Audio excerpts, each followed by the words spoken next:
our low pressure area, Querubin, continues to remain, well, not terribly organized, but there is some organization there off the east coast of Mindanao and Visayas. Meanwhile, the northeast monsoon still dominating the northern areas of the Philippines, and really, if we pull back the picture, you can see all the way back towards Taiwan into the southern Japanese islands. You have this cold surge set up. That's what all these cold weather clouds are. So that's really the big dominating factor in the Western Pacific today. But on this leading edge of that, of course, we have our shear line set up just like that. Our little weak low pressure area right in there was a tropical depression. Still is, actually, according to the Japan Meteorological Agency.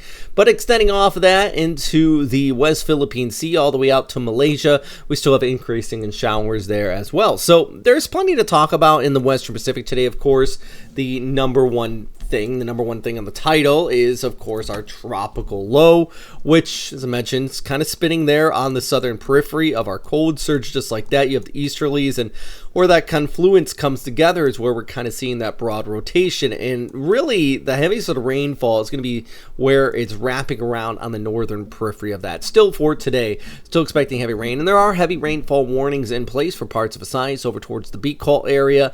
This eventually will lift towards the north, increasing showers for places like Manila heading into the weekend, in through early next week. And eventually all this moisture is, of course, going to head over towards Vietnam too, where you're going to see the increase in showers. But for now, this is kind of where you have the heaviest of that precip set up through our day on Friday, Saturday, and also into Sunday. Now, for parts of like region 2 into Luzon, cloudy skies, still some scattered showers in your forecast there. But you see here into places like Aurora over towards Manila, definitely going to see that increase in the precip too. Now in the broader picture, you see where that line is set up, but watch our low as it traverses over the Philippines over the weekend and eventually reemerges past Palawan, past the Sulu Sea, and could be increased showers for places like Ho Chi Minh through central areas of Vietnam, from Da Nang south, pretty much going to look at an increase in showers through the early part and into the mid part of next week. So definitely wet weather in your forecast there too.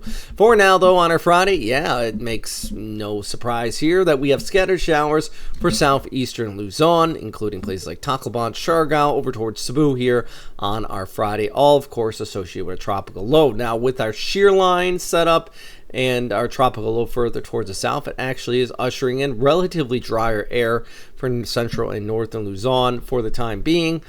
Places like Baguio, actually 24 there, a bit cooler, but you do have partly cloudy skies and some relatively drier weather in your forecast. Anyways, I'm wearing my suit today because I just got off of my normal job and I come here and do this.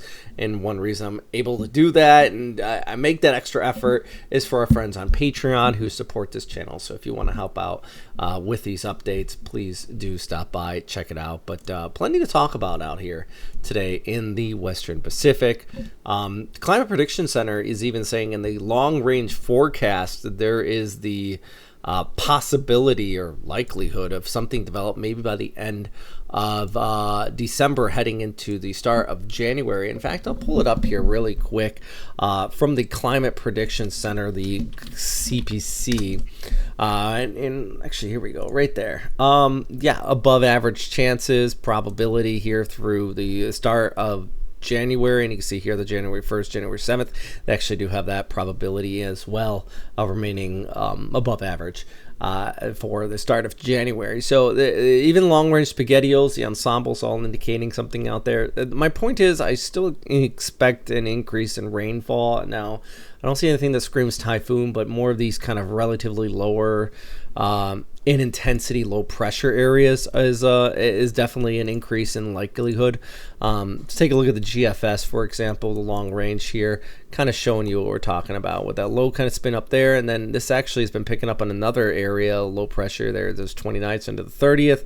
And then even beyond that, we're still looking at the potential of another area spinning up behind that. So it just means a lot of rainfall pretty much is a guaranteed in our forecast here as we go ahead through the rest of December over through the start of January. So got plenty to talk about out here. And of course, I'm going to continue to keep you posted here at westernpacificweather.com. If you have any questions, though, please let me know. Stay safe out there, friends. Bye.